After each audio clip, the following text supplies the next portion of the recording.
Friendship day પર વાત એવા મિત્રની કે જેણે પોતાના મૃત મિત્રને આપ્યું છે ભગવાન સમીપું સ્થાન।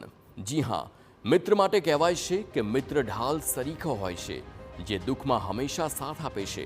ત્યારે ફ્રેન્ડશિપ ડે પર વાત કરીએ જેતપુરના એ વ્યક્તિની કે જેણે પોતાના મિત્રના મૃત્યુના 25 વર્ષ બાદ પણ તે ભૂલ્યો નથી।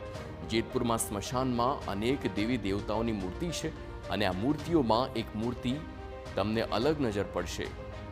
આ મૂર્તિ છે ચંદુભાઈ મકવાણાની, સ્વર્ગસ્થ મિત્ર અપ્પુ જોગરાણીની છે। ચંદુભાઈ રોજ આ મૂર્તિની પૂજા કરે છે।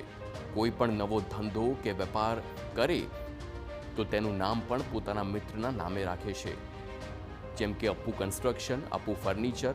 માત્ર એટલું જ નહીં, ચંદુભાઈ મિત્રના નામે સમૂહ લગ્ન પણ કરાવે છે।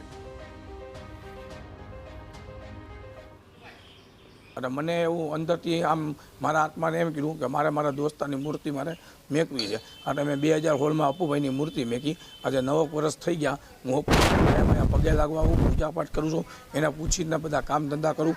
આજે અપ્પુ નામથી અપ્પુ કંટ્રસ હાલે, અપ્પુ સમૂહ લગ્ન કરવી, અપ્પુ ફર્નિચર હાલે। તો અપ્પુભાઈ અને ચંદુભાઈ બાળપણના મિત્રો હતા।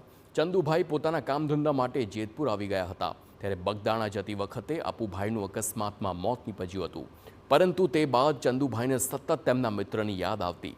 ત્યારે તેમણે સ્મશાનમાં મિત્રની પ્રતિમા મૂકવાનું નક્કી કર્યું અને છેલ્લા 9 વર્ષથી અપ્પુભાઈ પ્રતિમા રૂપે તેમની સાથે છે। તેઓ દર વર્ષે સ્મશાન આવી પોતાના મિત્ર સાથે ફ્રેન્ડશિપ ડેની ધામધૂમથી ઉજવણી કરે છે।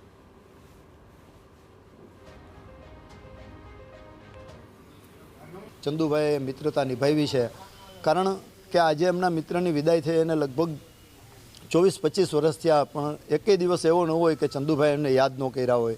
અમે મિત્રો વચ્ચે બેસીએ ત્યારે પણ એની ચર્ચા થતી હોય, એના દરેક ધંધા, એમના સમાજના કે સેવાના કે લોકફાળાના કાંઈ કામો હોય તો પણ અપ્પુ કન્સ્ટ્રક્શનથી કરે છે।